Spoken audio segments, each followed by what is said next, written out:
Bienvenue dans cette nouvelle édition du QG News. Voici les titres de l'actualité. La crainte d'une crise sociale agite la Tunisie. Les manifestations de sans-emploi se multiplient à travers le pays. Un couvre-feu a été décrété ce mardi à Kasserine, berceau de la protestation. Reprise des activités à l'Assemblée nationale égyptienne. Le nouveau Parlement a tenu sa session inaugurale le 17 janvier 2016. Une première depuis la dissolution de 2012. Et puis le triple play bientôt en République démocratique du Congo. La société congolaise des postes et télécommunications ambitionne de doter chaque foyer d'Internet, de la téléphonie fixe et de la télévision. Mais avant de développer ces titres, le contexte est différent, mais l'enjeu reste le même. Une délégation de 33 membres de l'ONU est attendue ce jeudi 21 janvier au Burundi pour tenter de relancer le dialogue au point mort. Les autorités de Bujumbura refusent en effet toute discussion avec l'opposition, privilégiant le dialogue interne lancé ce mardi. Dans ce contexte délicat, une mission des Nations Unies s'annonce donc périlleuse. On écoute à ce propos Alain Aimé Nyamitwe, ministre des Affaires étrangères du Burundi.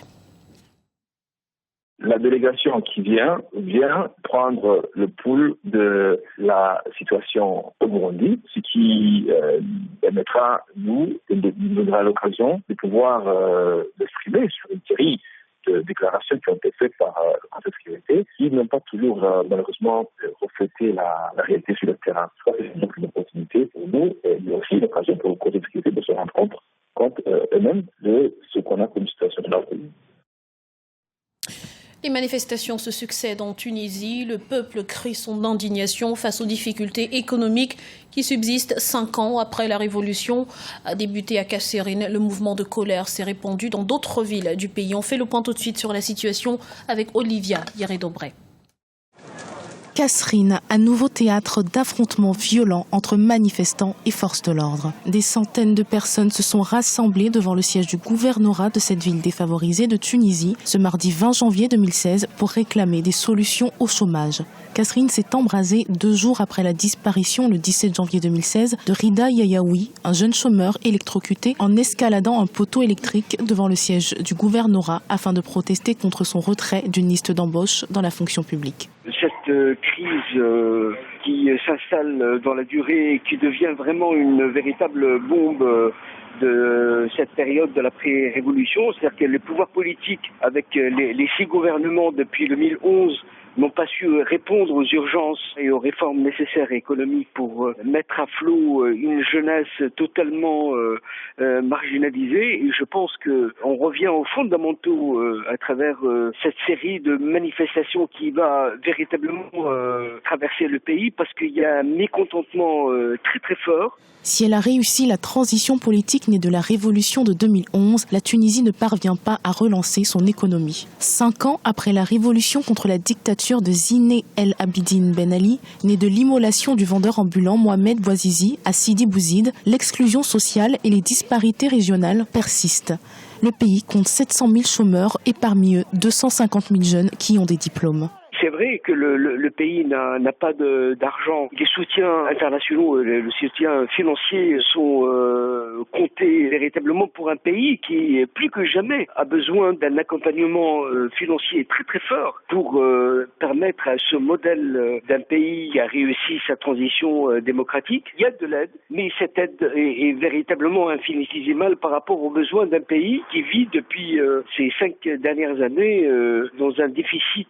Ce mercredi 20 janvier 2016, le porte-parole du gouvernement tunisien, Khaled Chouket, a annoncé une série de mesures en faveur de la région de Kasserine. Il s'agit notamment de l'embauche de 5 000 chômeurs et de l'allocation de 135 millions de dinars, 60 millions d'euros, pour la construction de 1000 logements sociaux. En Égypte, le nouveau Parlement a tenu sa session inaugurale le 17 janvier 2016, soit plus de 3 ans après la dissolution. À cette occasion, une loi antiterroriste a été adoptée par les nouveaux députés, ceux-là qui ont obtenu leur siège à l'issue des élections de 2015. Deogracias Podo. 3 ans après sa dernière session, le Parlement égyptien a renoué avec ses activités le 10 janvier 2016. La nouvelle instance qui compte 568 membres élus et 28 nommés par le président Abdel Fattah al-Sisi dispose désormais de 15 jours pour approuver plusieurs centaines de textes de loi. Ceux-ci avaient été adoptés par décret présidentiel durant la période de vacances législatives. Ces 300 lois visent à établir une base solide pour les lois économiques, celles relatives aux manifestations ou encore la fiscalité. Il s'agit donc d'établir des règles et procédures concernant chaque domaine de la société. Si le Parlement ne débat pas de ce genre de questions, l'Égypte ne pourra pas s'en sortir. Le président Parlement était issu des premières élections libres et pluralistes organisées après la chute de l'ex-président Hosni Moubarak en 2011. Dimanche 17 janvier 2016, une loi antiterroriste a été approuvée. Celle-ci valide la mise en place de tribunaux spéciaux pour juger les éventuels coupables. Ces derniers risquent désormais entre 5 ans de prison et la peine de mort. Si la loi ne suscite pas l'assentiment de tous, car elle protège davantage la police militaire même en cas de dérive, elle a tout de même été adoptée par la majorité des députés. Toutes les lois qui vont passer seront très minutieusement étudiées. En tant que membres du Parlement, nous essayons d'examiner tous les articles. Nous avons un comité des plaintes de citoyens et des recommandations sont acceptées. Tout citoyen égyptien a désormais le droit de recommander ou d'étudier une loi, la modifier et la présenter devant le Parlement. Le 25 janvier 2016, le peuple égyptien commémorera le 5e anniversaire du soulèvement de 2011. Les frères musulmans appellent à des manifestations de masse. En 2012, la justice avait prononcé la dissolution de leur mouvement. La République démocratique du Congo s'aligne sur le triple play. Connexion Internet, téléphonie fixe et télévision pourront bientôt être accessibles dans chaque foyer. D'abord à Kinshasa, Lubumbashi, Matadi et Kolwezi et ensuite sur le reste du territoire. Voyez ce reportage de notre correspondant à Kinshasa, Jacques Amboka.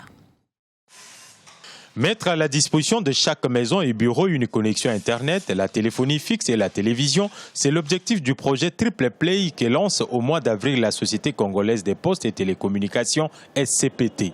La compagnie nationale qui détient le monopole du marché de la téléphonie fixe au pays compte ainsi reprendre le contrôle du secteur névralgique.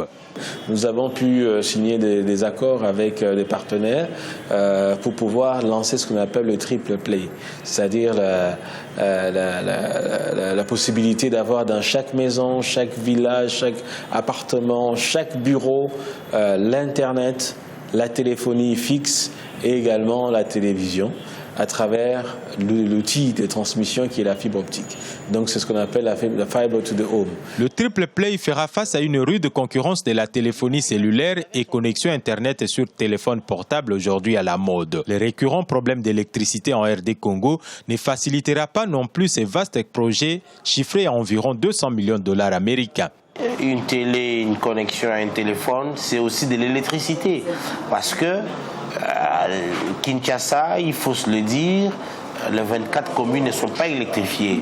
Mais comment les gens auront accès au téléphone fixe, Internet, télévision sans avoir l'électricité? Donc là aussi, c'est des problèmes auxquels les autorités doivent s'y atteler. Triple Play fait partie de la relance du secteur des postes et télécommunications en République démocratique du Congo dans le cadre de la révolution de la modernité prônée par le président de la République, Joseph Kabila. Les grandes villes du pays, dont la capitale Kinshasa, Lubumbashi, Matadi et Kolwezi, sont visées en premier pour le lancement des travaux. Mais les observateurs estiment qu'il faudra au préalable s'assurer du bon fonctionnement de la fibre optique pour la réussite du projet. Du sport avec le championnat d'Afrique des Nations qui se poursuit au Rwanda. Notre spécialiste José Douglas est toujours avec nous. José, objectif minimum atteint pour le Rwanda ce mercredi dans le groupe A. Oui, tout à fait. D'ailleurs, nous allons voir les images. Le Rwanda qui était face au Gabon, 2-1 pour l'équipe donc du Rwanda qui sera en jaune. Nous voyons plutôt le tableau dans un premier temps. Donc sur ce tableau, vous voyez que les Rwandais sont en tête de leur groupe. Et vraisemblablement, ils sont déjà qualifiés pour le prochain tour. Et je rappelle aussi que l'équipe du Maroc a perdu devant la Côte d'Ivoire 1-0. Et la compétition se poursuit ce jeudi avec les retrouvailles du groupe B.